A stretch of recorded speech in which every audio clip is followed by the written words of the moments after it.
Hey, welcome back to Evil's Comics. I'm Evil Mike, or Mike if you prefer, and this is going to be my review, kind of over-review on Night Terrors Week 2. We got 6 books to go over this week at the main Night Terrors title, and then we got Green Lantern, Shazam, Zatanna, The Flash, and the Robin. Before we get started, please like, comment, subscribe on this guy's channel. It does help. The like, the comments, the interaction between me and you is why I'm on YouTube. It's all free, doesn't cost you anything. Hit the bell if you want to stay notified when I do drop videos, that kind of thing. Alright, so like I said, this is going to be more overview. I'm kind of going to go over it quickly. If you have not done week 1, I highly suggest going back and watching that one, because we're just going to start off right there. I'm not going to go over the writer and artist names on the individual titles to save time. It'll be in the description down below if you're interested, because each book is, you know, written by a different slew of people. Basically, I'm gonna do Night Terrors, and this is book 1. We had First Blood, so technically this is like, you know, book 2, even though it's titled book 1. But so we're picking up right where First Blood left off, and Deadman was inside Batman, kind of fighting Insomnia. We've met Insomnia. We've learned that he's after this Nightmare Stone, and that's kind of it. The whole world's asleep right now. Everybody's stuck in these nightmares, you know, because of Insomnia. He released this like dream wave or whatever, and that's where we catch up. There's a brief, like, you know, kind of history with Deadman.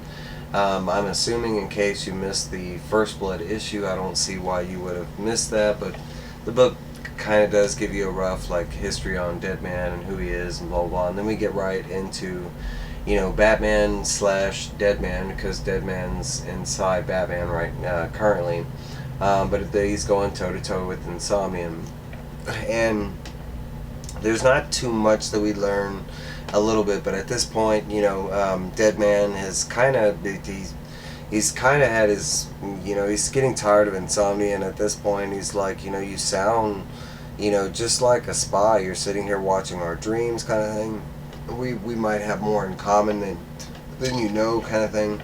Eventually, Deadman does get tired of this, and he, you know, hops into Insomnia, which I thought was dope. But we learn quite a bit, and it's pretty much, you know, what we already know. But they tell a story about how the Nightmare Stone was formed, and it all has to do with the Sandman, Dr. Destiny, and basically the whole point of this is Insomnia is trying to find this Nightmare Stone, which we know, and now we know the reason why he put everybody to sleep, and it's because he believes someone out there knows where the Nightmare Stone is hidden, and that's why he's using nightmares to cause fear, to like release the truth kind of thing.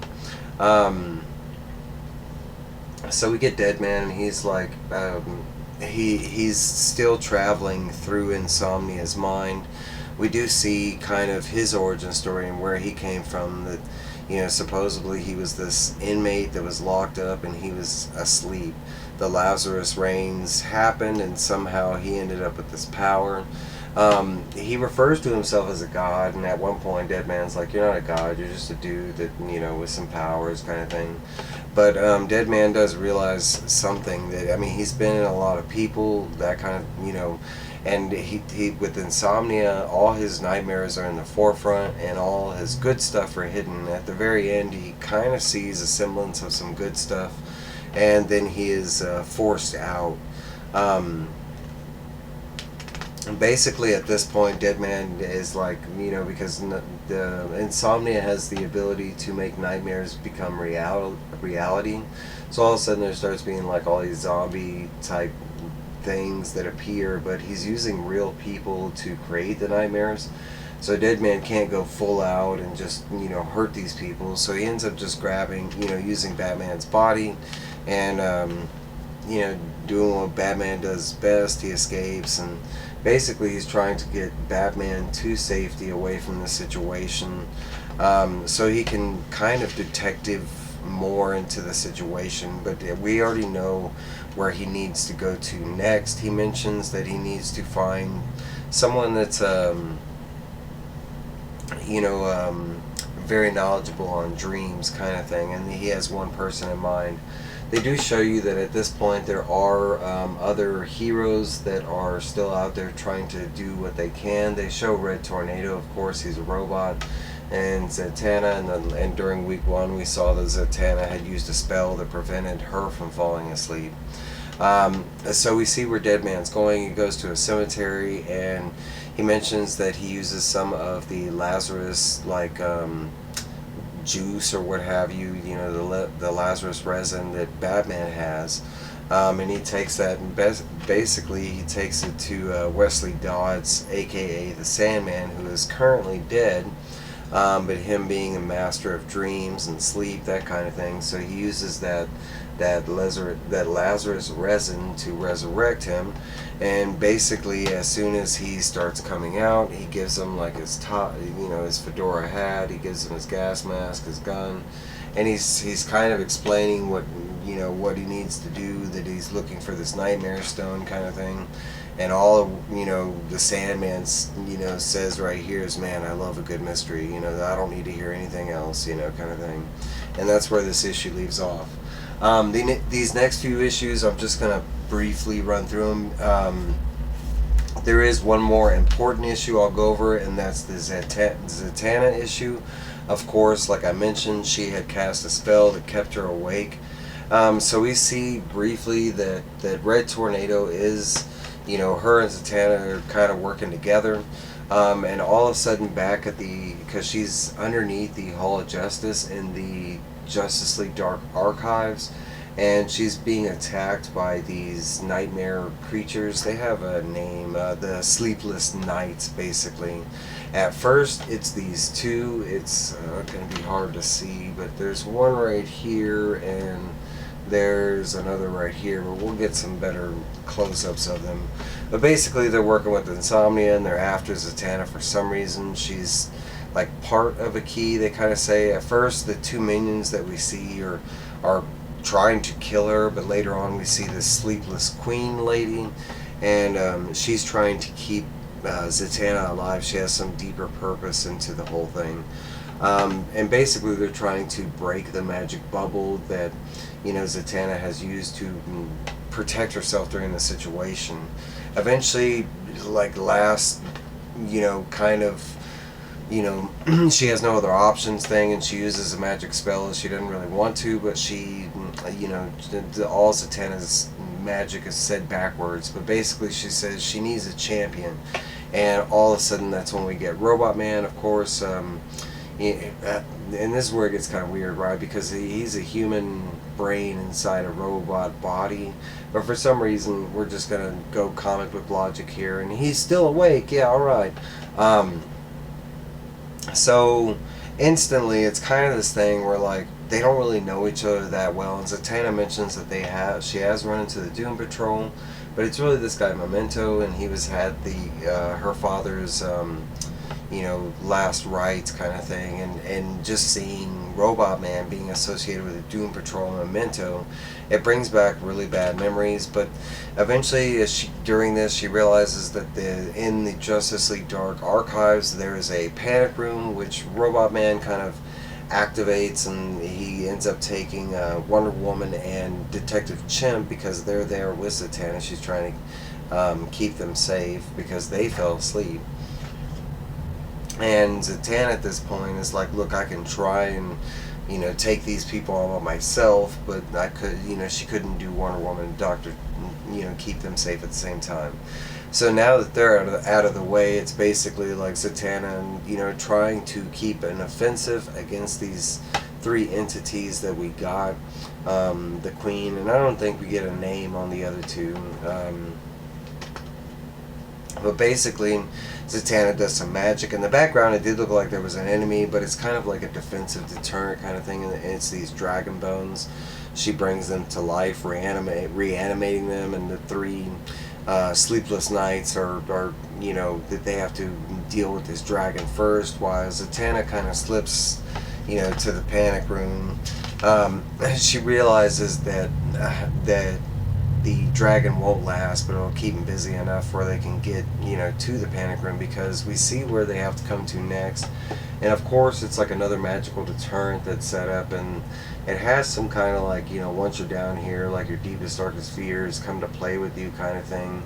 So like it's made for you to get lost kind of thing, and certain individuals can make it through unscathed kind of thing, and Zatanna's one of those people. So Cliff is, you know, told to stay near her, but we do see some examples of how the maze works, because off the bat, like Dorothy and another character from Cliff's past come back to life to haunt him through guilt, you know, and we kind of get the same thing with Zatanna, because of course it's like people that didn't make it through like certain like rituals. That's who these people over here are, kind of thing.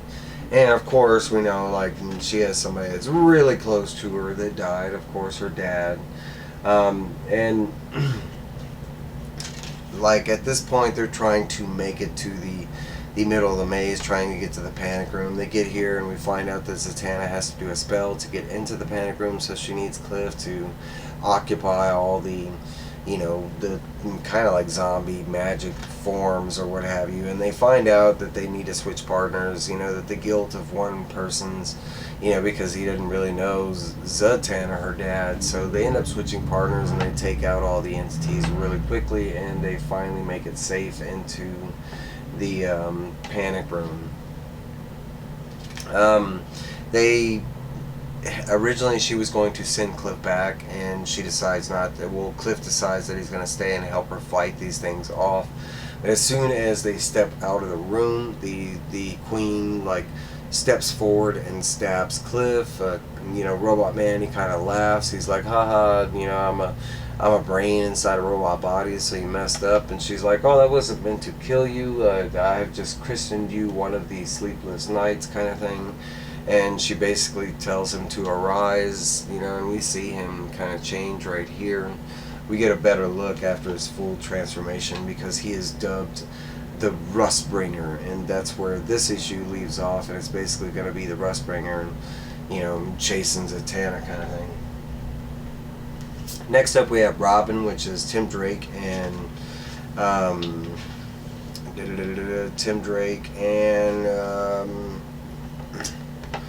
yeah, I'm drawing a blank. I can't believe I'm drawing a blank. I know I'm going to do it in editing, but Jason Todd, I can't believe, basically it shows the moments of with them in Gotham before the Dreamwave hits.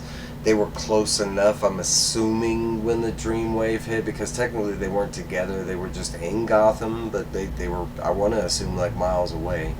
But they end up in a nightmare, like, together. They're the only group they're the only two that end up in a nightmare together. And basically at the start of their nightmare, it's them trying, you know, they quickly learn that they're in a nightmare. At first it seems like they're in a dream, and then it's a nightmare, and then, but they eventually get split up. The rest of their book is basically, you know, a version of Jason Todd coming to haunt him, telling him that he's not worthy of the Red Hood title kind of thing. It looks like a horrific version of Joker in the Red Hood mantle. Jason Todd, his whole dilemma is, you know, he has to repeat this situation with Captain Cold killing his dad, and eventually it's like him trying to save all the other, you know, members basically. This is the demonic version of the Red Hood, basically the Jokerized, I don't know what you would call it. Eventually there's like numerous versions of these, and that's kind of what the whole thing is them, you know, having to deal with, you know, Tim Drake can't really save all these people, and it's just basically on repeat. In this one there is kind of, I mean, all these are part ones. We won't get, you know, part two until a couple weeks. But basically at the very end of this, that they're both kind of like overly matched, and that's where this one leaves off.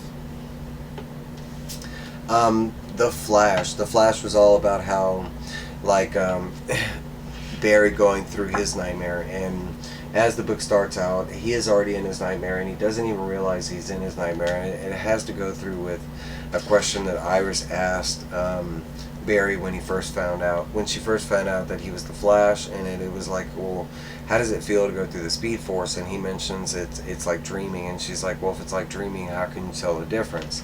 And he mentions while you're dreaming, you can't stop running, kind of thing, or he can't stop running. The whole rest of the issue is all about like he comes into a scenario where Wally ends up getting stabbed by the Spear of Destiny from Gorilla Grodd. Gorilla Grodd mentions that he just kind of threw the spear up assuming that Kid Flash would jump out of the way, and he didn't. Like, for some reason he was too slow in that moment, and he ends up getting stabbed. There's some kind of infection with the Spear of Destiny that is really killing off Wally, because ordinarily he'd be able to heal instantly from this. But as you go through this one's like, I mean, he's stuck in the nightmare dream world, and he just does not realize the whole time that he is there. That's how much it feels like reality to him. So the whole rest of the book is him trying to figure out how, you know, Gorilla Grodd was able to stab him. We quickly learn, and I'm just kind of briefly show you some stuff, but we quickly learn from Kid Flash that he saw something in the Speed Force. Eventually, Barry, you know, uses the Speed Force with the help of a very disfigured Green Lantern. He mentions that it happened during, I think, Final Night, issue number 4, that he saved the world, and he died and came back, and basically his will wouldn't stop, and that's why he looks this way.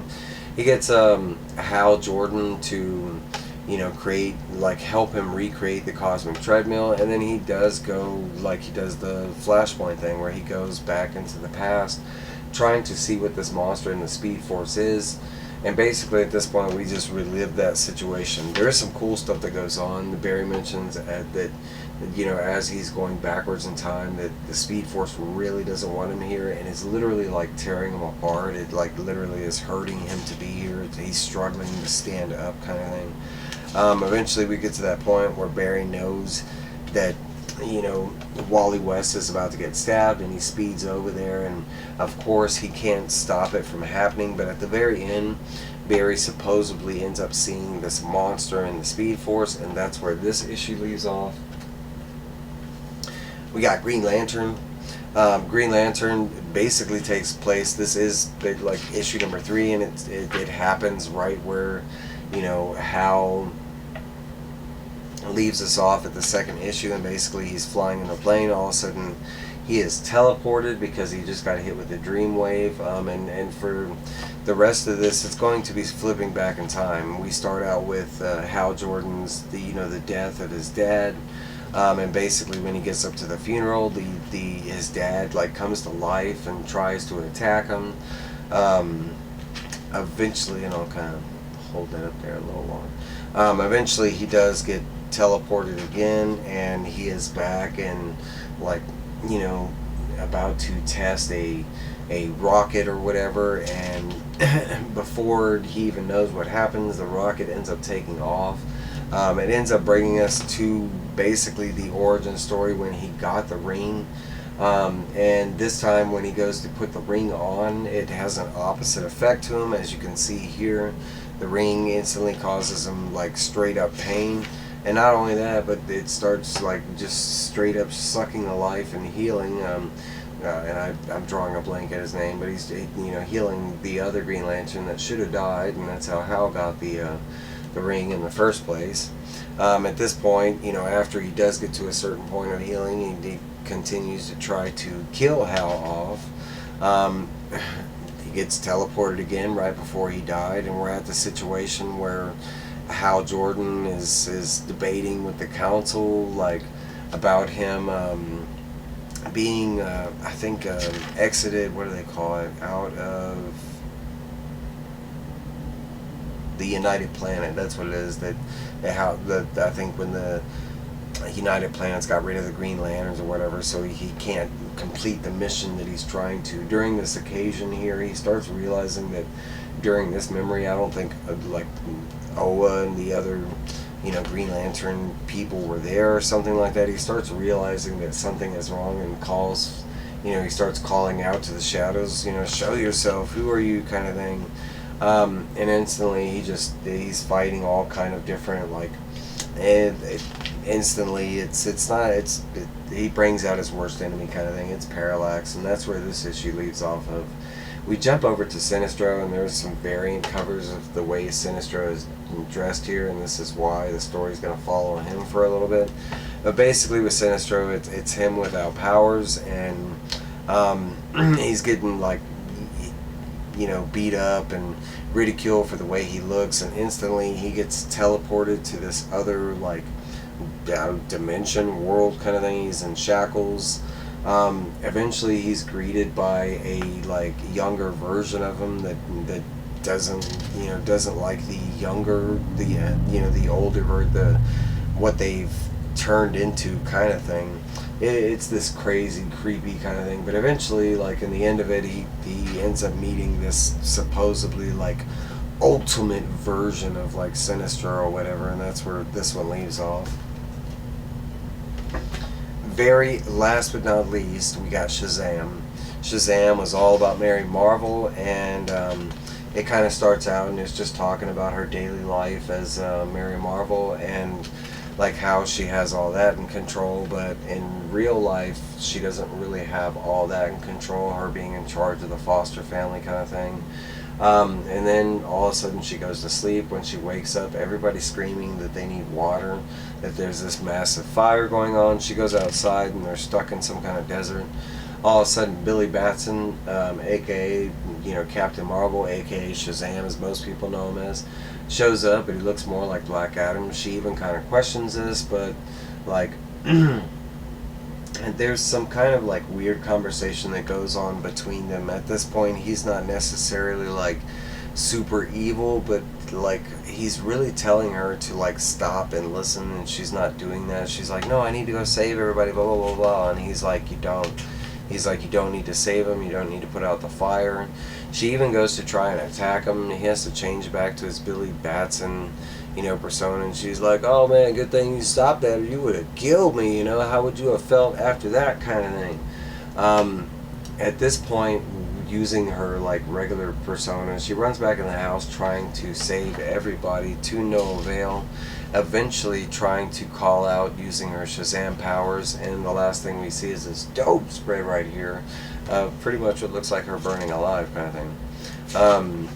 She is teleported back to where she fell asleep on the couch, and we learn all of a sudden that she teleports back to Shazam, Mary Marvel, while she's asleep. All the other kids question this. They don't think it's a normal thing, and before things can go forward, her parents turn into that, whatever that thing is, and basically every night we see that she's having these weird dreams, and they're not dreams, nightmares or whatever. They start out as dreams and turn into nightmares, but every night she's in her sleep changing into the Shazam persona to save her life, kind of thing. We get another day where she's a whole bunch of weird stuff is going on. None of this stuff makes sense, but they end up getting him in this weird cab, and you can see here it's real long. They even mention the reason they're taking the cab is so they can get their feet wet, because sure, there's water in the cab or whatever. This cab driver ends up being insomnia, even though he claims to be something else at first. But he's really trying to find out information from Mary, kind of thing, and trying to point out some obvious things that she's not getting. Talking about the clairvoyance that's brought forth with the the wisdom. I dropped mine. I don't know. So we, eventually the dream starts changing. The cab goes back to regular size because, and instantly she's thrown out of the cab by insomnia. The cab drives off the cliff. She ends up saving the cab. We get she's supposed to be going to a sleep like therapy thing in this version of in this last version of the dream. She does get to the sleep therapy place, and when she gets there, she's greeted by Billy Batson again, and Captain Marvel, and she's instantly like blacked out with somebody saying her powers. She wakes up and she is in, she's imprisoned. She doesn't know what's going on. She tries to say Shazam. When she does, the water fills, like she just starts coughing up water or whatever. We see that Shazam is in his Black Adam garb, and this is where the book gets really messed up, because he states that that's not her name, that that's his name, and he's going to teach her how to use his name. And he starts bringing forth the foster kids, starting with Freddy, and he uses the Shazam word to fry each individual one. And at the very end of the book, he just walks over to Mary, gets real close, leans in, and whispers Shazam, and that's where the book goes black, and that's it. That is all 6 books from the week 2 of Night Terrors. Now my thoughts, oh my god, this is great, it's so good. If you're not reading this, you are missing out. Even though I skimmed over all this, every single issue from this week was fantastic. I want to say there was 3 main books that really tied into the main story that's going on, but every one has kind of lined up because Insomnia is trying to find this Nightmare Stone that one of these heroes or villains has knowledge on. This series has been fantastic. I can't wait to get to week 3, which is sitting right over there. But this is my review. I'm loving it. Let me know your thoughts down below. I've already spent a lot of time on this video, so I will let y'all go. Yeah.